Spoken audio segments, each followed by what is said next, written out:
Georgia U.S. Representative Tom Price joins us now. He's a member of both the Ways and Means and Budget Committees. He also has a 100% rating from the American Conservative Union. Nice to have you with us again, Representative. Thanks so much. Wonderful to be with you. Okay, reports quote your Majority Leader Eric Cantor as saying he'd be willing to accept ending some tax breaks as part of a compromise on the debt ceiling. What do you say to that? Well, we've always talked about broadening the base and lowering the rate, and in doing so, what that means is decreasing and ending some of the tax credits that are out there right now. I don't know that that's part of this debate at all. I think it's kind of been blown out of proportion from a media standpoint. The big issue here is spending, and Washington spends too much. The American people know it. We've got to stop it. All right. Now, quoting Cantor, he says, if the president wants to talk tax loopholes, we'll be glad to talk loopholes. What are the loopholes Cantor's talking about? Well, again, I don't know that those are specific portions of the discussion going on right now, but in our budget, the path to prosperity that we put forward, we decreased or closed significant numbers of tax credits that by broadening the base of the individual tax rate and lowering the rate to a point that actually becomes competitive with the rest of the world. Right now, we have the highest business tax in the industrialized world, which drives jobs away from America.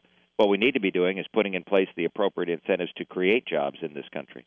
Speaker John Boehner says everything is on the table except raising taxes on the American people. He also says comprehensive tax reform is under discussion. What kind of tax reform is Mr. Boehner talking about? Well, we've always believed that it's important, as I mentioned, to decrease significantly the business tax rate, the corporate tax rate.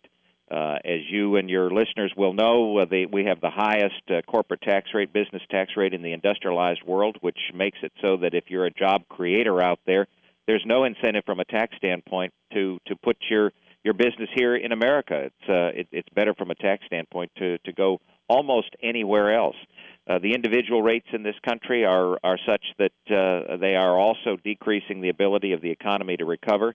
And then there's something called repatriation or territorial tax, which means that businesses that make a profit outside of the United States, but they're domiciled here, they have a huge incentive not to bring that money back, repatriate that money, because of the tax rates here. And if we were to allow those taxes to come back at the rate at which they're taxed in those other countries, then we would have a huge jobs magnet to this country. Some people may be confused. We have the president, previously a spending advocate, now claiming to want to cut the deficit by $4 trillion, while the previous discussions between Obama and Republicans centered on $2 trillion. What is the president's real agenda here? He seems to have flip-flopped.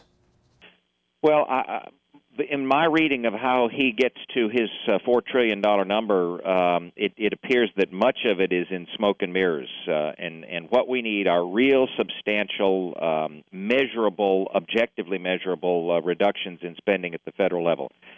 So it's not simply doing nibbling at the sides and saying that this rate will go up a little bit here or down a little bit there, and therefore you get on paper significant reductions. What we need to be doing is cutting the size, scope, and reach of government. And by that, we mean decreasing the size of the departments that are out there, decreasing the regulatory oppression that's occurring across this country that is stifling job creation.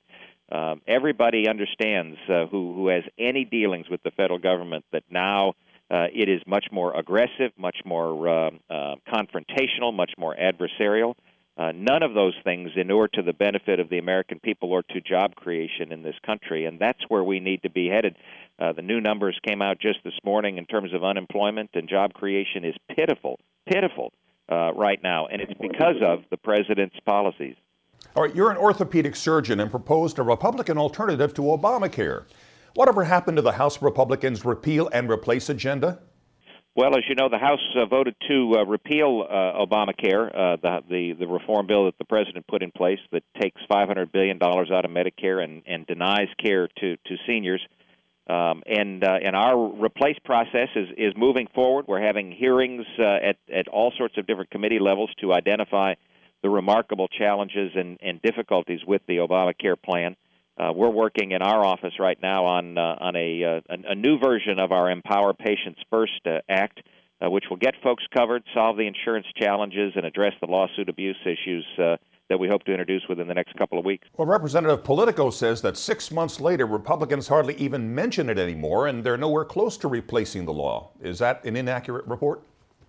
Well, I think that is an inaccurate report. I think that all of the wind and enthusiasm in Washington is being sucked up by the deficit debate and the debt ceiling debate.